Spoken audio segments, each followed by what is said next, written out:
Hello guys, welcome to this video. So if you can't access Dart from your terminal, if you're getting this error message, Dart is not recognized as an internal or external command, then potentially you haven't added the location of your Flutter in the environment variable. So Dart comes with Flutter.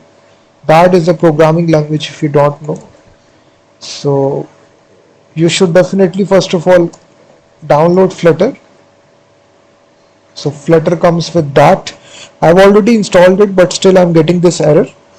So by default, Flutter is stored in the C directory, program files, and then search for the folder Flutter. So you will see the folder is present, and go to the bin folder, and here you will see Dart is present. Also Flutter is also present. So if you try to open terminal here, type the same command Dart. You will see the Dart command will perfectly work. Command line utility for Dart development you will see.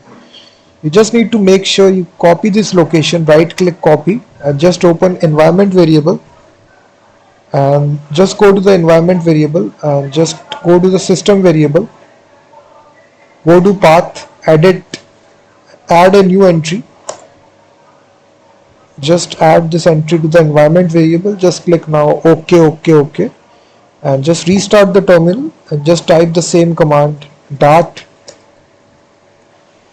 So you will see the Dart SDK will print out. In this easy way you can fix this error message to use Dart from your terminal. And thank you very much for watching this video. Also check out my website freemediatools.com, which contains thousands of tools.